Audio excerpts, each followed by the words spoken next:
कल्याणकारकं प्रधानं सर्वधर्माणां जनं जयतु शासनम्। मैं नमो तीर्थनायक को, नमो ओंकार वाणी को, नमो उन कुंद प्रभु को जिन्होंने ओंकार धारण की। अहो उपकार जिनवर का, कुंद का दिव्य वाणी का, जिन कुंद ध्वनि दाता उन कहान स्वामी का। नम्यूण जिणम वीरम अनंत वर्णान दंसन सहावम, बोक्षामिणियम सारम केवली शुद्ध केवली भणिदम।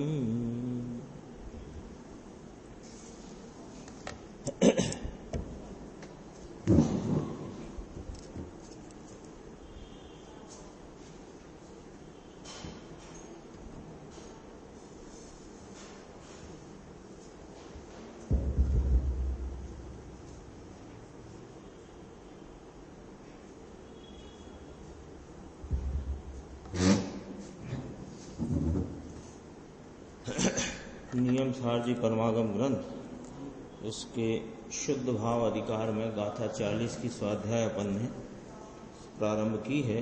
इसमें गुरुदेव श्री का व्याख्यान भी अपन ने देखा। पेज नंबर 78 पर यहाँ से जो चर्चा है इसको एक पैराग्राफ दोबारा लेते हैं और फिर आगे अपनी चर्चा चलेगी।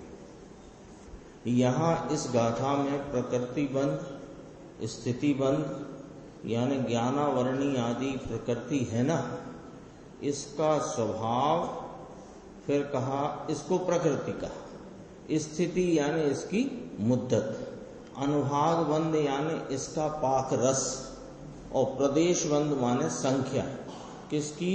रजकणों की संख्या। कर्म बंध है ना, तो उसके 4 प्रकार कहे। एक प्रकृति नाम कर्म का स्वभाव, एक स्थिति नाम कर्म की मुद्दत, परमाणु के अंदर। मुद्दत कहाँ? परमाणु के अंदर। आत्मा में मुद्दत नहीं, आत्मा तो बेमुद्दत, और पुद्गल परमाणु भी यूं तो बेमुद्दत, लेकिन पुद्गल परमाणु का कर्म रूप परिणमन मुद्दत वाला। तो कहा परमाणु की मुद्दत। एक अनुभाग यानी फल लाने की शक्ति, और प्रदेश यानी परमाणु की संख्या, गणना, इसको यहाँ प्रदेश बंध कहा। ऐसे स्थानों का यानी इनके प्रकारों का। किनके प्रकारों का? कि कर्म बंध में होते हुए प्रकृति स्थान, स्थिति स्थान, प्रदेश स्थान और अनुभाग स्थान, इनका इस आत्मा में वे नहीं है, माने उनका अभाव है। फिर सब प्रकार है ना, प्रकृति बंध के 8 प्रकार कहे, ज्ञानावरणी, दर्शनावरणी आदि। स्थिति बंध के भी बहुत प्रकार हैं, अनुभाग के प्रकार हैं।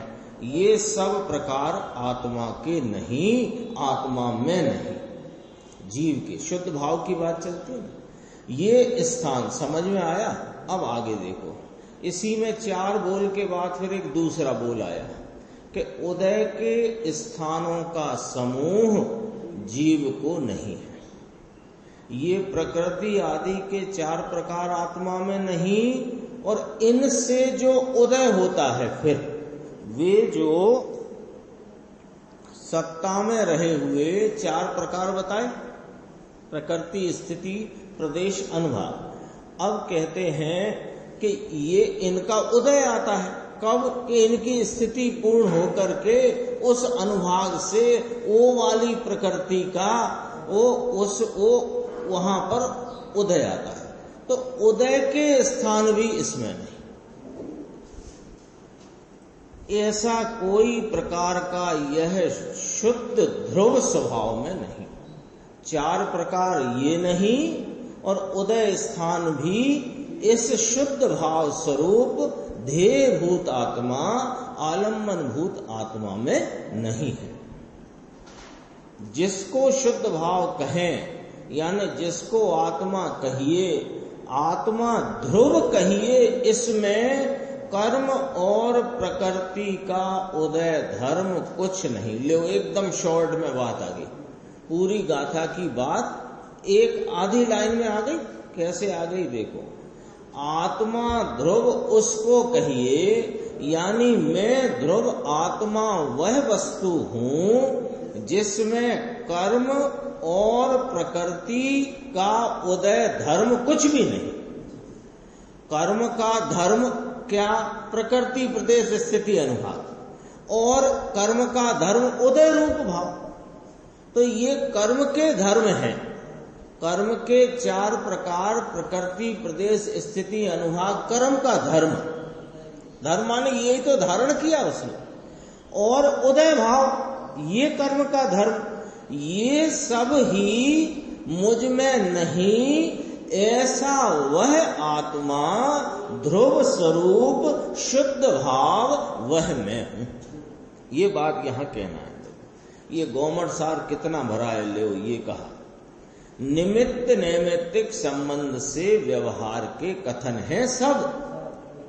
गुरुदेव श्री फरमाते गोमट सार में कितना भरा है, कितना भरा है। ज्ञानावरणादि 8 कर्म, उनकी प्रकृतियां, और फिर उनके प्रकृतियों के बंध, फिर उनमें उनकी स्थिति, और फिर उसमें होने वाले जब तक आवादा काल में रहने वाला, फिर संक्रमण, उत्कर्षण, अपकर्षण आदि अनेक बातों का वर्णन गोमट सार आदि ग्रंथों में है। ये सब ही व्यवहार के कथन हैं जो निमित्त नैमित्तिक संबंध के आधार से जीव की संसार स्थिति का वर्णन करते हुए बताए गए हैं। किसकी? जीव है ना, जीव। तो जीव तो सदा काल एक रूप ज्ञाता दृष्टा आनंदमयी वस्तु ध्रुव स्वरूप है। लेकिन वर्तमान अवस्था से देखो तो ये संसार अवस्था में रागादि मोह राग देश आदि के भावों से पीड़ित है और अनेक प्रकार के संयोगों में रहा हुआ है। इसको संसार समझना। मोह राग, मूल तो मोह राग देश का भाव। तो ये जो संसार कहा, ये संसार की स्थितियां क्या क्या किस किस प्रकार की बन रही हैं, इन सब का वर्णन गोमट सार आदि ग्रंथों में निमित्त नैमित्तिक संबंधिक वाले व्यवहार से किया गया। वस्तु नहीं है कर्म, क्या? ऐसा देखो, निमित्त नैमित्तिक संबंध से व्यवहार के कथन है सब। अब कोई कहे कि वस्तु ही नहीं है क्या कर्म? प्रश्न कि कर्म की प्रकृति आदि वस्तु है। क्या वस्तु है? कि पुद्गल द्रव्य है और कर्म के अनेक प्रकार के जो परिणमन हैं, प्रकृति के, प्रदेश के, स्थिति के, अनुभाग के, वे उस पुद्गल के कर्म रूप परिणमन हैं। ऐसे परिणमन वाला द्रव्य जगत में है, लेकिन आत्मा में तो नहीं। कर्म है ही नहीं। कर्म फरम क्या होता है? बिल्कुल कर्म फरम यहां क्या होता है, लेकिन कर्म कर्म में होता है, ये बात सच्ची। अब और बात थोड़ी सी, ये कौन है? इसको तो अपने को अभी शुद्ध भाव अधिकार चलता ना, तो यहां अपना ध्वजारोहण हुआ है, शुद्ध भाव अधिकार का ध्वजारोहण। उसमें क्या ध्वजारोहण हुआ है? ध्वज में क्या फहराता है कि ज्ञाता दृष्टा आनंदमयी अनंत गुण का अभेद रूप, एक रूप स्वरूप ध्रुव ज्ञायक परमात्मा निरपेक्ष वस्तु, ये शुद्ध भाव है। तो ये चल रहा है, उसी के अंतर्गत ये सारा वर्णन, ये सारी चर्चा चलती है। अभी देखिए, एक तो क्या कहा कि कोई कर्म वस्तु है कि नहीं साहेब? कि कर्म वस्तु है, कौन वस्तु है कर्म? कि कर्म पुद्गल परमाणुओं का स्कंद रूप भाव, जिसमें प्रकृति, प्रदेश, स्थिति, अनुभाग और उदय रूप परिणमन होते हैं, ऐसी वस्तु है, लेकिन आत्मा में नहीं। एक बात। दूसरी बात, लेकिन इसके संबंध से जो जुड़ान होता है, योग्यता, ये भी आत्मा के द्रव्य में नहीं। समझ में आई बात? क्या कहते हैं?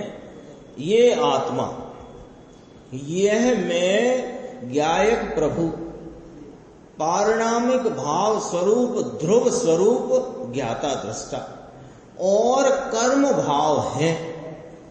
वे कर्म अपने प्रकारों से रहे हुए हैं, लेकिन आत्मा में नहीं। अब दूसरी बात ये, तो कर्म तो आत्मा में नहीं, लेकिन रहे हुए जो कर्म, उदय रूप कर्म, उनमें जो निमित्त नैमित्तिक संबंध वाला जो इसमें जुड़ान का भाव होता है, यानी आत्मा अपने उपयोग रूप परिणाम से परिणमता हुआ, उन पर लक्ष्य करके परिणमित होता है। तो ये जो जुड़ान होता है ना, योग्यता, ये भी आत्मा में नहीं। क्यों? कि वो जुड़ान भाव कर्म है, वो जुड़ान भाव कर्म। अभी चल रहा था सीडी में कर्ता कर्म अधिकार की चर्चा, 75 नंबर गाथा की।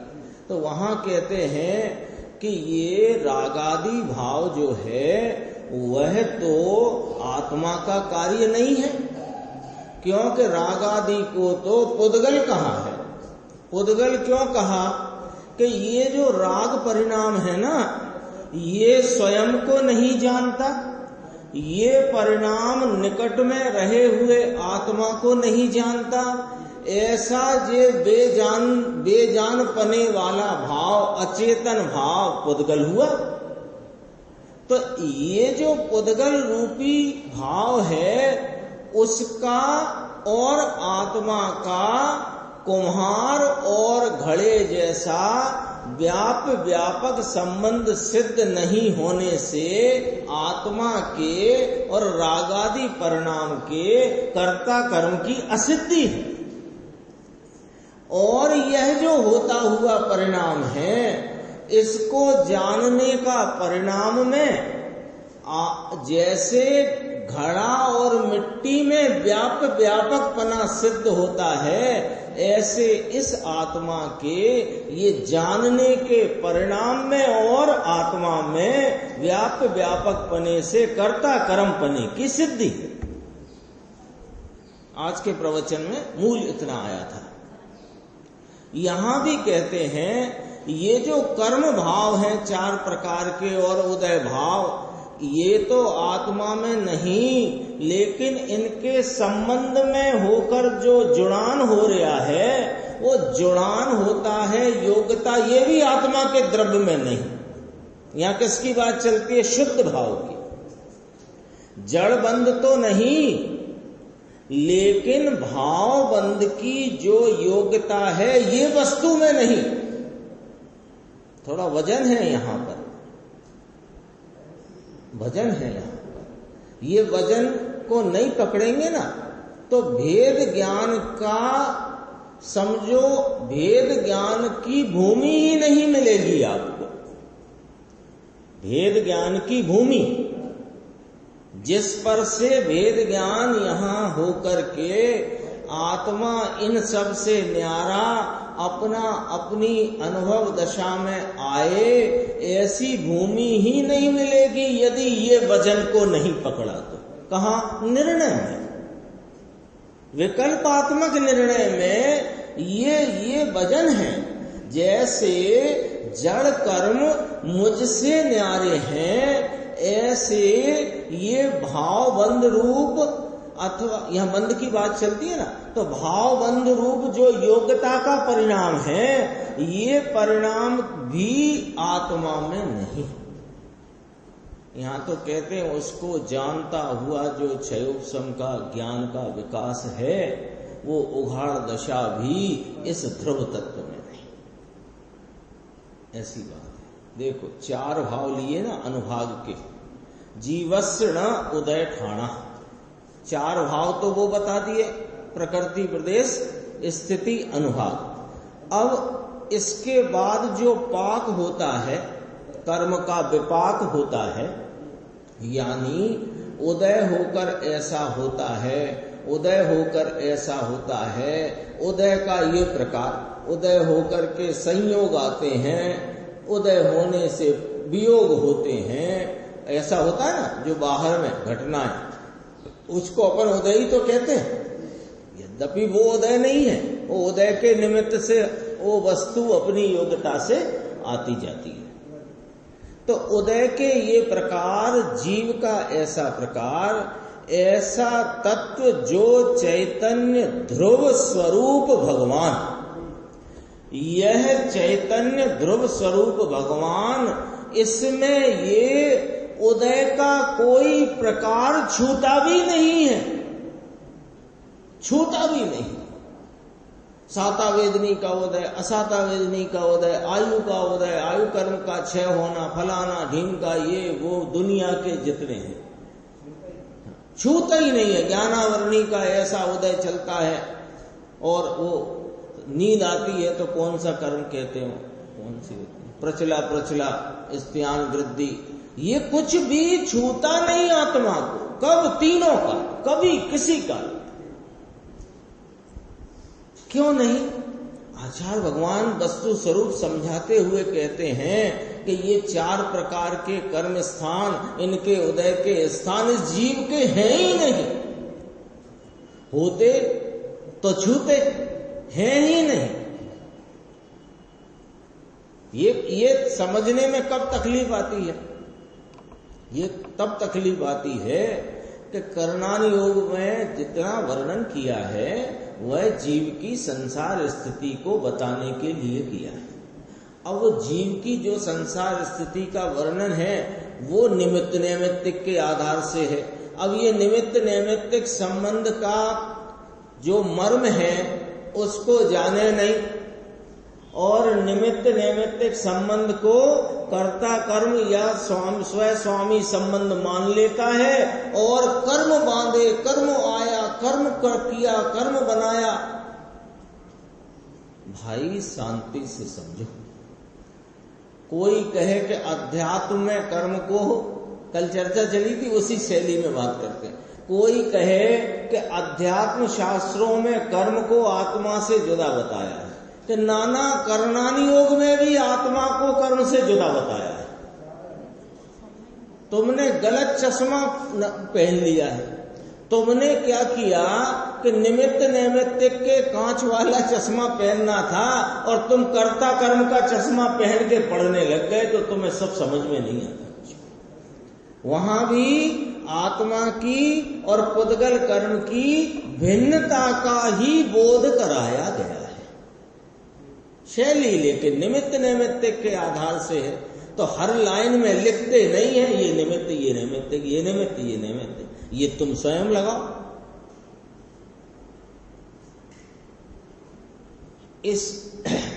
इसको ये छुआ भी नहीं, स्पर्शा भी नहीं, समझ में आया। फिर देखो ये अत्यारे हो, अत्यारे, अत्यारे समझते हो संजय भाई? अभी ही नहीं छुआ, तो वो तो साहब जब केवली भगवान हुए तब 4 घाती कर्म का अभाव हुआ, तब वे भिन्न पड़े कि नाना ये तो त्रिकाल भिन्न पड़ा हुआ ही है। अभी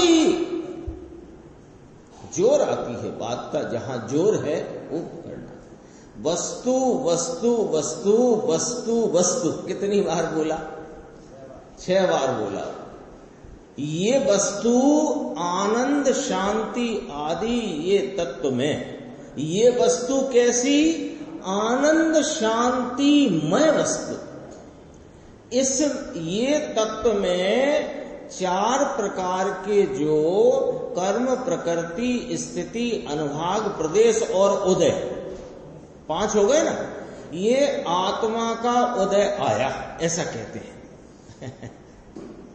पहले तो ये समझ लो, यहां बोर्ड पे लिख देते हैं कि मैं ज्ञायक मूर्ति, चैतन्य मूर्ति, आनंदमय वस्तु, सदा एक रूप रहने वाला ध्रुव परमात्म तत्व हूं, लिख दिया ऊपर, अंडरलाइन कर दी मोटे मोटे अक्षरों वाली।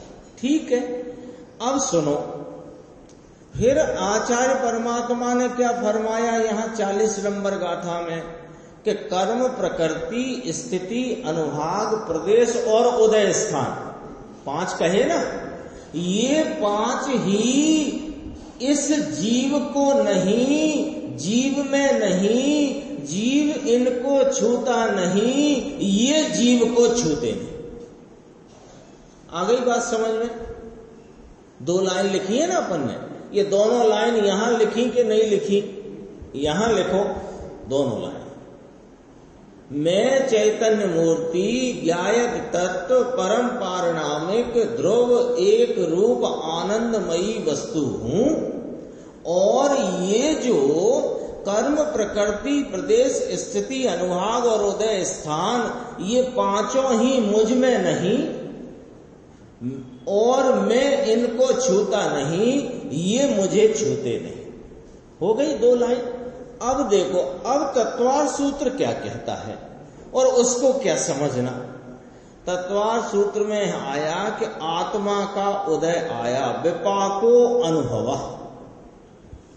तत्वार सूत्र में आता है ना, आता है कि नहीं, विपाको अनुभव। ये फिर विपाक यानी कर्म का विपाक और अनुभवे ये आत्मा, ऐसा तो है नहीं।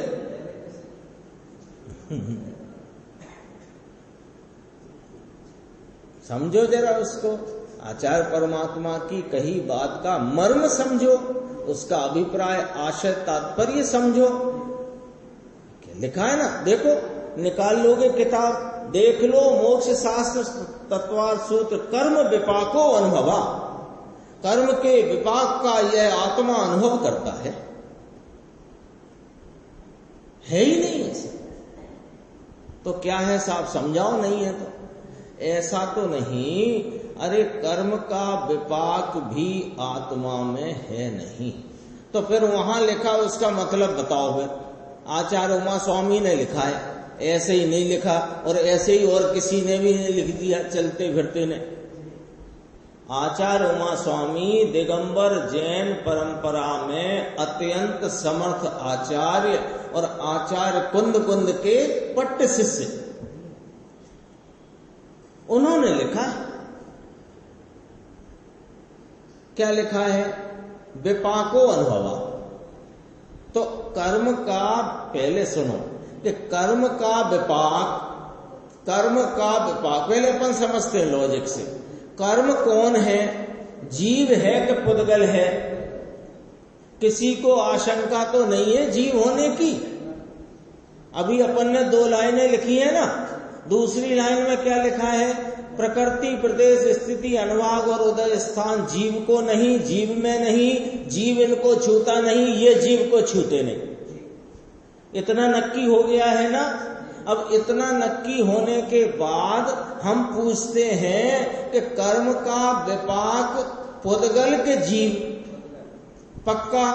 तो कर्म का विपाक पुद्गल और यह मैं आत्मा चेतन जीव, इसमें है क्या ये पुद्गल का कर्म विपाक? नहीं है ना। तो इसको अनुभव कैसे करेगा?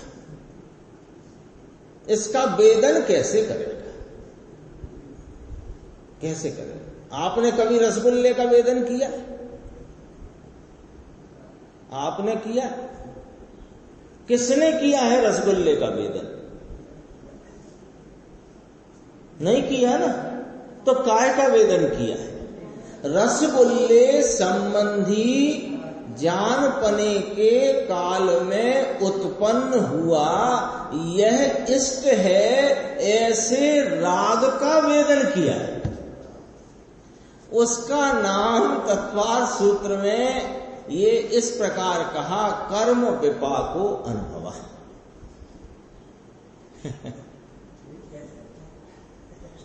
लिखा है ना इसमें, देखो, अरे कर्म का विपाक भी आत्मा में नहीं, इसके संबंध में, संबंध माने क्या, रिश्तेदारी के, ना, संबंध माने उस पर लक्ष्य जाते, उपयोग स्वरूप आत्मा की वर्तती उपयोग दशा का उस पर जरा लक्ष्य जाते, जरा विकार होकर वेदन करता है। तो वो जो वेदन करता है किसका, राग का, ये जो राग को भी विपाक कहा, ये भी जीव में नहीं, ऐसा यह शुद्ध भाव है। कोई कहे कि पहले वो नहीं, फिर ये है, फिर ये नहीं, तो कहते हैं क्रम से समझाते हैं। वो जो राग का भाग है ना, वो तो जीव की परिणति में उत्पन्न हुआ है और उसका वेदन उपयोग दशा में हुआ है, लेकिन वह वेदन का उपयोग दशा में होता वो राग, वो वेदन भी इस शुद्ध आत्मा में नहीं, शुद्ध भाव में नहीं।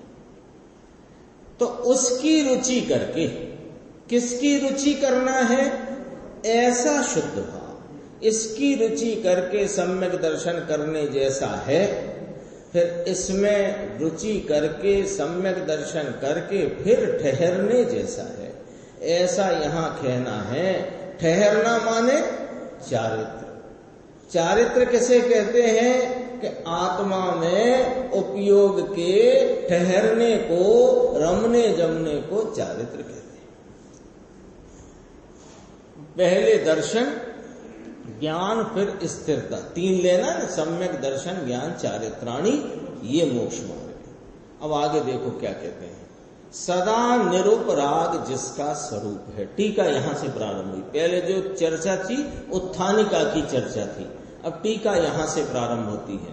सदा निरुपराग जिसका स्वरूप है, ल्यो ठीक, भगवान आत्मा वस्तु जो है यह सदा निरुपराग, निरुपराग, निरुपराग, उपराग बिना का। उपराग किसे कहते हैं, किसी पदार्थ में अन्य उपाधि की समीपता के निमित्त से, अन्य उपाधि की निमित्त की समीपता के निमित्त से, अथवा तो उपाधि के अनुरूप विकार, यानी उपाधि होए इसके अनुरूप जो विकार भाव है, इसको यहाँ औपाधिक भाव, विकार, मलिनता, ये उपराग की व्याख्या इतनी करी। परसों अपन ने बात की थी, स्फटिक मणि का उदाहरण लेकर के बात करी थी उपराग की, वो ख्याल में होगा। इसके बिना का, ये जो उपराग है ना, इसके बिना का है यह आत्मा। तो अपना स्वरूप क्या लिखा है इसमें, निरुपराग है जिसका स्वरूप। निरुपराग माने उपराग बिना का है जिसका स्वरूप। उपराग माने उपाधि की समीपता के निमित्त से होता हुआ उसके अनुरूप वाला विकार, मलिनता, औपाधिक भाव। भगवान आत्मा में कोई उपराग ही नहीं, कर्म की उपाधि के निमित्त से होता भाव ये आत्मा में नहीं। सदा फिर हो, तीनों काल सदा लिया ना, तो अभी तो है साहब ये राग भाव, अभी तो है कि अभी ही नहीं है।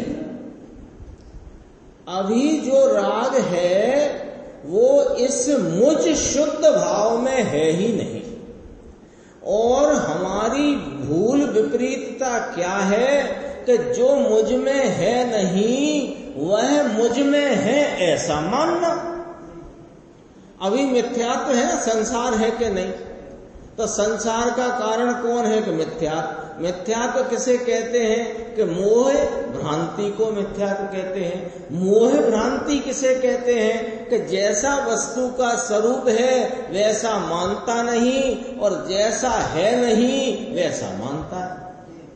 इसका ही नाम हुआ ना। तो क्या गड़बड़ है इसकी कि राग रूपी जो भाव है वो आत्मा का नहीं, आत्मा में नहीं, इसको आत्मा का मानता है, ये मिथ्या है। तो कब नहीं? सदाकाल नहीं। भगवान आत्मा, ये देखो जरा अपन अब गौर करते हैं ना इस बात पर, तो ये कितनी बार गुरुदेव का शब्द आता है, एक समय का ध्रुव। आज सीडी सुन रहे थे जो लोग, तब उसमें भी आया था एक समय का ध्रुव आया था, याद है यशवंत? सीडी में मैं इसलिए वो पॉइंट याद करा रहा हूं और उसमें कोई खास बात नहीं है, सिर्फ इसलिए कि ये जो गुरुदेव बार बार इस तरफ अपना ध्यान आकर्षित करते हैं इसकी तरफ, तो वो अपने को ख्याल में रहना चाहिए कि बार बार इस पर को क्यों पॉइंट आउट करते हैं, क्यों इस बात को बार बार अपने सामने प्रकट करते हैं।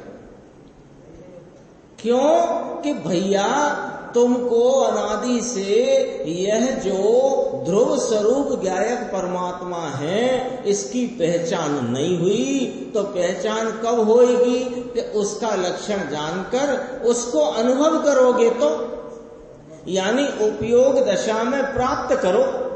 तो प्राप्त करने के लिए सीधी बात करते हैं। ये देखो 402 नंबर पेज था उसका, जो कर्ता कर्म अधिकार के प्रवचन।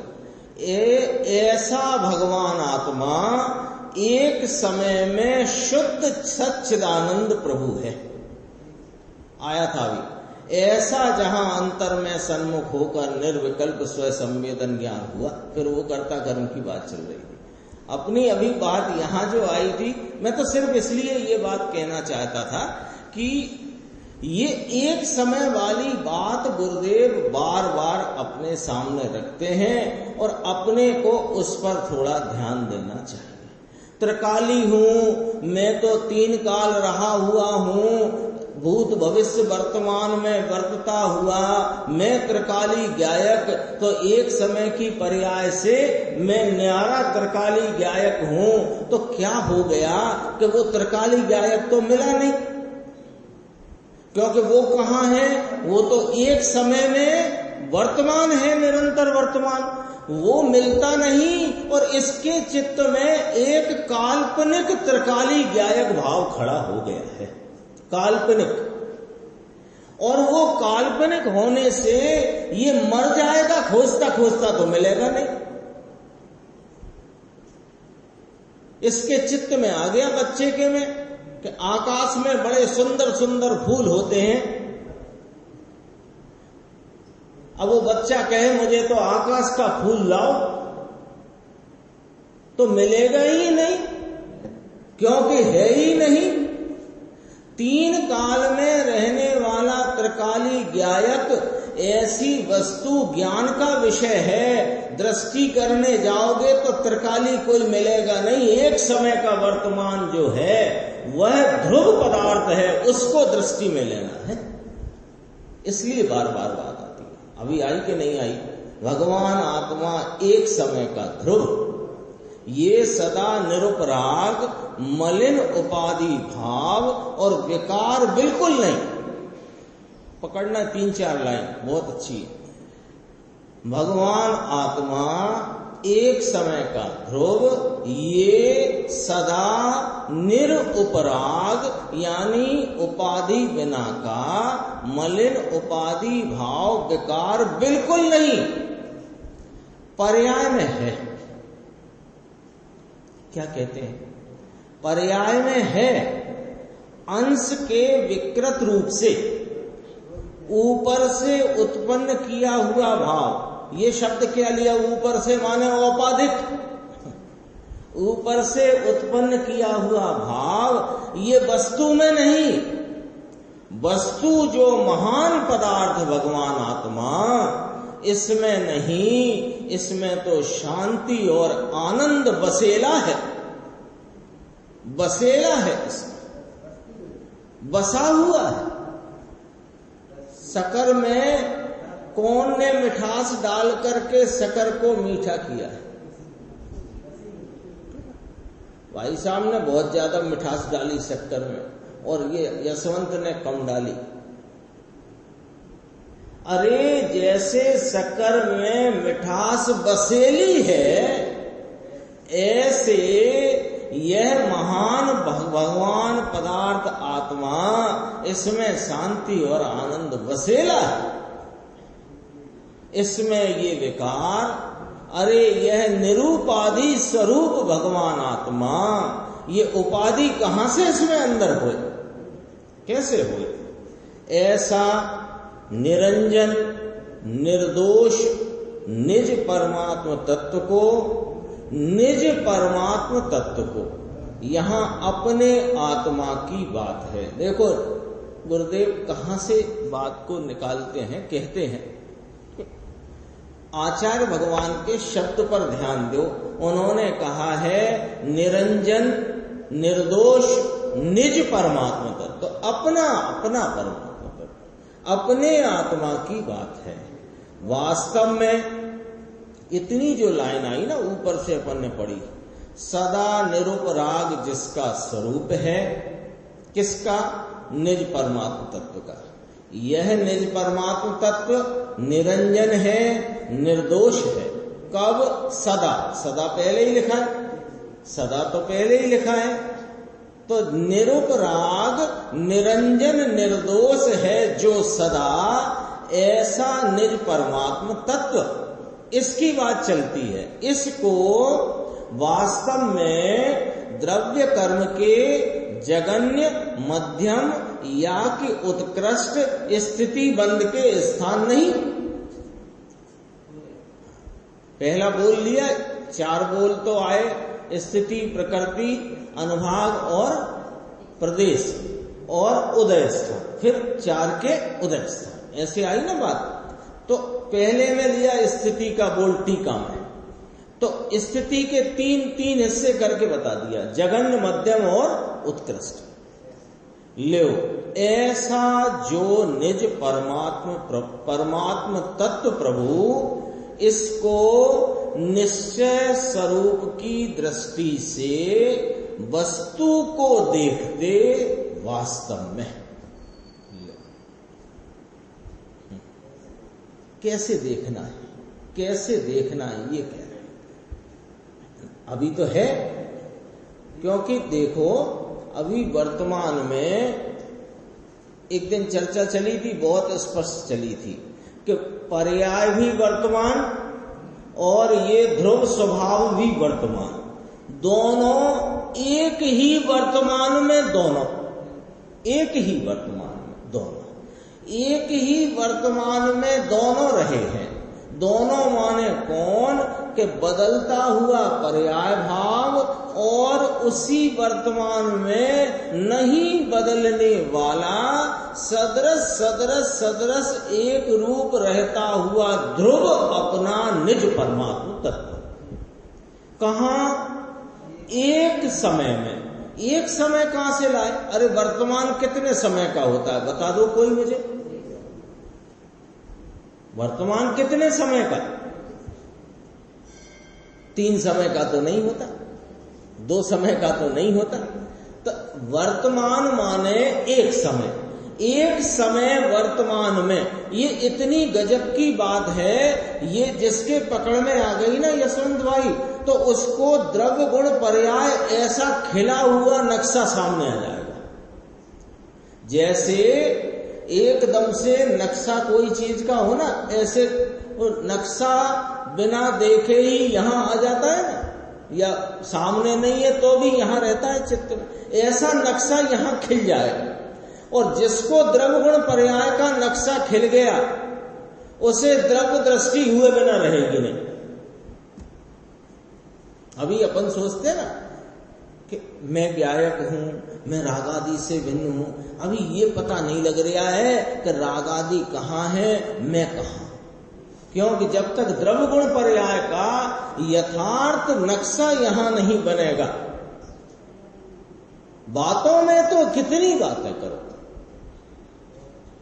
और ये नक्शा बनाने का सबसे सरल उपाय यहां अपन जो चर्चा कर रहे हैं कि एक समय का वर्तमान भाव परिणाम इसलिए कहा कि वो एक समय में दिखते हैं ना, वर्तता, तो वहां परिणाम है। तो गुरुदेव का एक शब्द आता है कि नहीं आता, वो परिणाम के नजदीक, परिणाम के समीप। तो समीप क्यों कहा? अरे वही है लेकिन वो नहीं है, इसलिए समीप कहा। वही है लेकिन वह नहीं है, इसलिए समीप कहा। तो एक वर्तमान में बदलता हुआ परिणाम और नहीं बदलता हुआ सदृश रहता हुआ ज्ञायक परमात्मा, निज परमात्मा तत्व।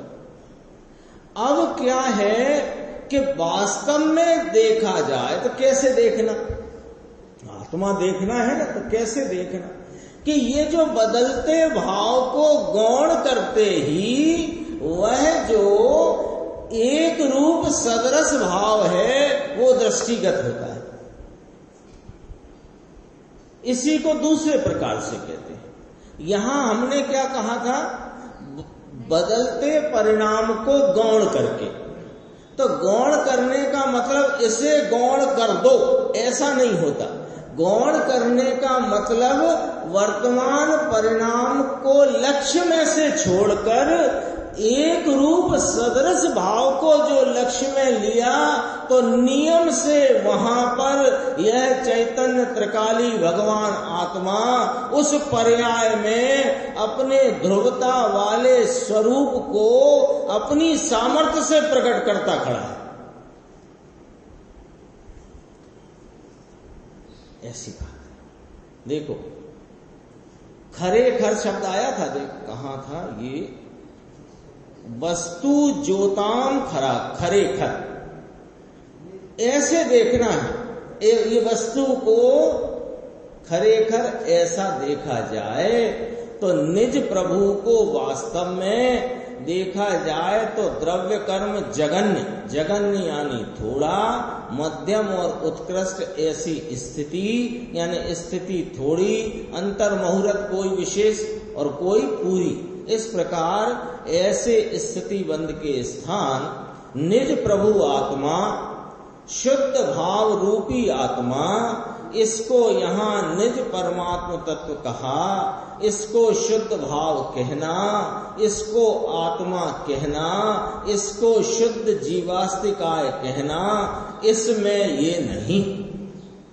इसलिए ऐसा नहीं जो ऐसा में ऐसे स्थिति प्रकृति अनुभाग और प्रकृति और उदय स्थान मुझ में नहीं, जहां नहीं ये सब ऐसा शुद्ध भाव, उसकी दृष्टि करना, इसका नाम सम्यक दर्शन कहा जाता है। इसका विशेष और आगे के प्रवचन में चर्चा आएगी, अपन आगे की स्वाध्याय में लेंगे।